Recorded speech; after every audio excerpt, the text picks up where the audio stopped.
আজকে যেমন নিমন্ত্রণ খাইতে, তো তার লেগে কিন্তু ব্লগটা সকালবেলা থেকে শুরু করতেছি। সকাল বলতে কি তা 9টা 10টা থেকে শুরু করতেছি। তো মা যেহেতু স্কুলে যাওয়ার সময় সব কাজই করে দিয়ে গেছে, তো বাকি একটু টুকটাক কাজ আসলো, যেটা আমি ঘরটা মুছে লাইতেছিলাম আর বনে দিয়ে লাইতেছিল পূজা। তো আর আমি ঘরটা মুছে সেরে দিয়ে লাইছি উড়ানটা শুইরা।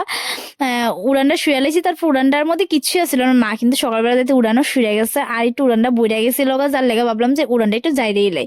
ইচ্ছা করতেছিল উড়ানটা শোনার লেগে, কারণ গোবর লেপা উড়ান, কোনো ধুল বালু নাই, মজাই লাগতেছিল। তারপর কিন্তু স্নান করে লাইছি, স্নান টান করে এসে আয়া পড়ছি ভাত খাইতে। তো ভাতটা তরকারি রান্না করছিল আজকে আলু দিয়ে একটা গুঁড়া মাছ তরকারি তরকারি, সেই টেস্ট হয়েছিল। তাতে করে খাইয়া দিতেছিলাম, যে তো আবার খাওয়া লাগবো না, নিমন্ত্রণ যেহেতু আছে, নিমন্ত্রণ মানে তো খাওয়া দাওয়া।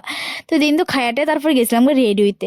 তো এদিকে তারপর শাড়ি আর ব্লাউজ লইছি। তো সবাই করতেছিল আজকে শাড়ি পরতাম, তার লেগে তো আমি এই শাড়িটা প্রথমে লইছি, তারপর পাল্টাই আবার এই শাড়িটা পরছি। এই শাড়িটা ভালো লাগতেছিল না, তার লেগে এই শাড়িটা পরছি। হলুদ শাড়ি পরানোর ইচ্ছা করতেছিল, তার লেগে হলুদ পরলে একটু নতুন নতুন লাগে, তার লেগে আর কি হলুদটা পরতে ইচ্ছা করতেছিল। আর এত গরম লাগতেছিল, একটু স্ট্রিং খাইয়া কিন্তু শরীরটা ঠান্ডা করে দিতেছিলাম। দেখ চারিদিকে শুধু সবুজ আর সবুজ।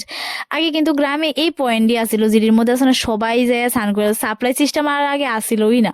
আগে কিন্তু এই পয়েন্টই আসলো, মাঠের মাঝখানে যায় এসরা সুন্দর করে গিয়ে স্নান টান করতাম, জামা কাপড় সবকিছু ধুইতাম, একটা আনন্দই হইতো, আলাদা স্মৃতিটা।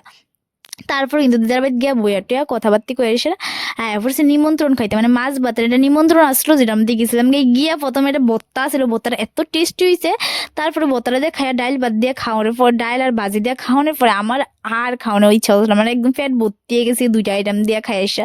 তারপর কিন্তু সবটি মানে হালকা হালকা খাইয়া টেস্ট করছি, না খাইলে তো রইতো না, সব কিছুই খাইয়া টেস্ট করা লাগবো। আর লাস্টে আসলো চাটনিটাও খাইয়া লাইছি। তারপর আসিল মানে কিতা আসিল এটা জানি, চিরা গুড় আর দই, এটা তো নিয়ম খাইতেই লাগে। তারপর কিন্তু দিয়ে দিছে ফিডা, মালপোয়া আছিল, কুলা পিঠা আছিল আর মিষ্টি। এই সবটি কিন্তু খাইয়া এসে পেটে তো ভর্তি হয়ে গেছে আর কিতা কইতাম, সবকিছু খাইয়া তো সেই টেস্টি লাগতো। তারপর আয়া পড়ছে আবার দিদার বাড়ি গল্প টল্প করে একবার বাড়ির দিকে রওনা দিয়ে আলাইছি সবাই মিলে।